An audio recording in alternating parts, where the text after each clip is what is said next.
Hello everyone. सुबह का time है और मुझे खड़े हुए आधा घंटे से ज़्यादा हो गया है। तो मुझे काम था किचन में, जो सुबह का स्कूल होता है बच्चों का, तो नाश्ता रेडी करना था। तो इसके लिए मैं किचन में लगी थी। तो थोड़ा काम निपटाया और बाद में मैं पानी पीने के लिए बैठी हूँ। तो अब मैं आई हूँ किचन में और वो मेरी बेटी भी स्कूल जाने के लिए ना धोकर रेडी हो गई है। तो मैंने थोड़ा काम पहले ही निपटा दिया था कि आलू उबाल कर रख दिए थे। मुझे बनाने हैं आज पोहा नाश्ते में, तो वो सारा कुछ रेडी कर रख दिया है।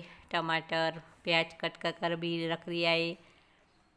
तो अब मुझे कुछ ज़्यादा करना नहीं है, बस इसे मसाला डालकर रेडी कर देना है। तो पूरे 10 मिनट के अंदर ही बन जाएगा। तो तब तक बच्चे का काम हो जाएगा और वो रेडी हो जाएगी और चाय नाश्ता वगैरह करेगी। तब तक मेरा ये काम रेडी हो जाएगा।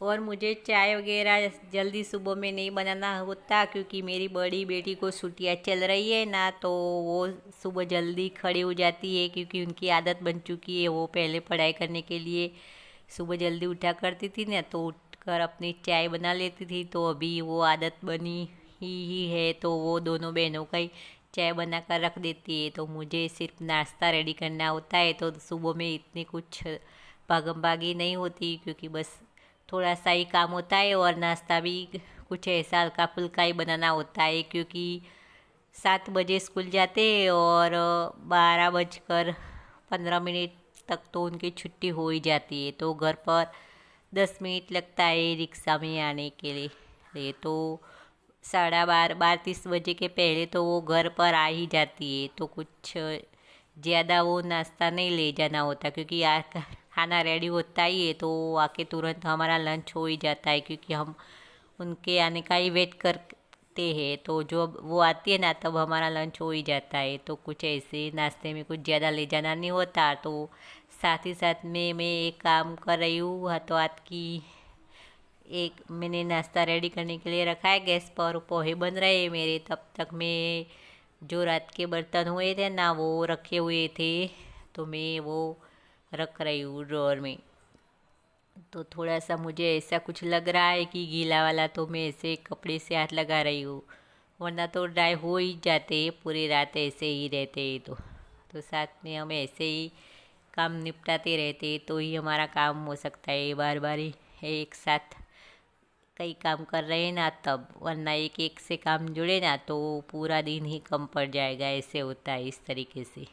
और हर हाउसवाइफ, हर औरत का ऐसे ही होता है कि सुबह में कुछ ऐसे काम होते हैं ना, तो फटाफट से पूरे करने होते हैं। तो इसके बाद वो ये काम पूरा हो जाएगा, बाद में मैं तुरंत चली जाऊंगी नहाने के लिए ही चली जाऊंगी। और हमारा चाय पानी नहाने के बाद ही होगा, क्योंकि ये तो बच्चों के लिए ही बस हो रहा है। उनके लिए ही पूरा नहाने के बाद जो आएंगे ना, तो वो काम तब से शुरू होगा। तो ये काम में करने के बाद तुरंत जाऊँगी नहाने। तो 7 बजे तक तो मैं भी चले जाऊँगी, क्योंकि बाद में मुझे भी हस्बैंड जी का टिफ़िन और सब कुछ रेडी करना है। तो फटाफट से काम भी होना चाहिए। तो अब रेडी हो गया है नाश्ता, तो मैं उसे निकाल रही हूँ। और एक गरम गरम ही निकाल रही हूँ, क्योंकि उसमें पड़ा पड़ा ठंडा हो जाएगा। कि आज ये कुछ 10 मिनट की देर हो चुकी थी, तो मैं थोड़ा लेट खड़ी हुई थी। तो इसके लिए थोड़ा भागा गरम गरम ही निकालना, तो मैं इसे फटाफट निकाल रही हूँ। और मैं आज 10 मिनट लेट उठी, तो पूरे दिन ऐसा ही चलता रहेगा कि 10 मिनट का अंतर दिखेगा ही, क्योंकि लेट उठने का ही वजह से थोड़ी से कुछ इधर उधर हो जाता है ना हमारा काम। तो उसका असर पूरे दिन तक रहेगा। तो हमें पूरे दिन तक ऐसे ही रहेगा कि क्यों लेट से जगे, क्यों लेट से जगे। और इसके बाद मैं नहा धोकर रेडी हो गई थी और हमारा चाय वगैरह कुछ बन गया था। तो हम चाय के साथ नाश्ते में गेहूँ की रोटी ही मैं बना लेती हूँ, क्योंकि वो ताज़ा ताज़ा बना लेती हूँ। और उन पर घी लगा लेते, तो हस्बैंड जी को घी वाली रोटी देती हूँ और मैं बिना घी वाली ही खाती, क्योंकि मैं ज़्यादा घी नहीं खाती। तो हमारी बातचीत ही चल रही होती। और चाय पीने के बाद हस्बैंड जी थोड़ी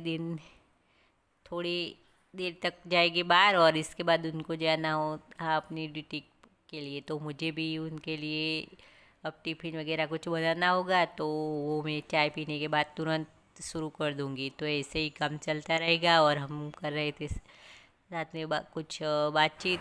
हेलो, गुड मॉर्निंग। आज है मंडे, सावन का सोमवार है और सुबह सुबह से ही बारिश लगी हुई है। तो मैं बैठी हूँ सब्जी काटने क्योंकि स्कूल का टाइम हो रहा है बच्चों को।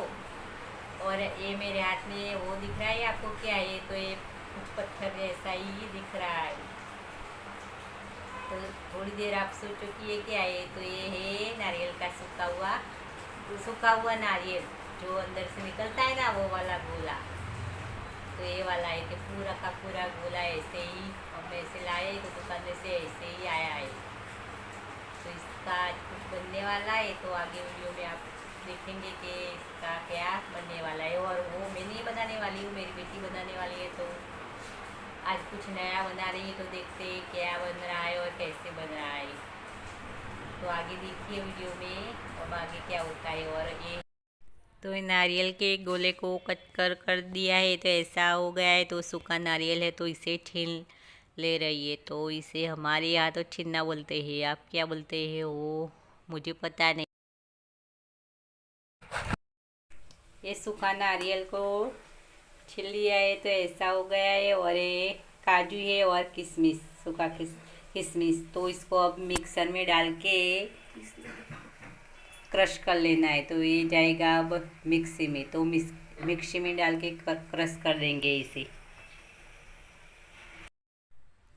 और काजू और किशमिश जो लिया था ना, वो अंदाजे से ही लिया था, कुछ 10-12 इतने काजू थे और किशमिश भी पूरा एक मुट्ठा में आ जाए ना हथेली में, इस तरीके से लिया था। तो उसमें कुछ डालना नहीं होता, इन 3 चीज़ों से ही बनता है। तो ये वाली मिठाई बनने में कुछ ज़्यादा मेहनत नहीं लगता और झटपट से बन जाती है। तो आप भी राखी पर उन मिठाई को ट्राई कर सकते हो क्योंकि मिठास कुछ ज़्यादा ही होती है। तो कोई शुगर वाले हो ना दर्दी, तो उनको भी, हम मरीज को भी खाए ना तो कोई दिक्कत नहीं आती क्योंकि इसमें चीनी गुड़ कुछ नहीं डलता। तो शुगर फ्री बोल सकते हो। तो राखी पर आप इसे ट्राई कर सकते हो तो अच्छा रहता है। और उनमें कुछ ज़्यादा मेहनत भी नहीं पड़नी होती और बच्चों से लेके बुजुर्ग सभी लोग अच्छे से खा सकते हैं। तो अच्छे से हो जाता है। तो ये पूरे ऐसे कुछ बनकर रेडी हुए ना, तब कुछ 12 जितने बने थे। तो बनकर रेडी होने के बाद ऐसे दिख रहे थे। तो 12 बने थे तो पूरे 1 घंटे के बाद में फिनिश हो गए थे क्योंकि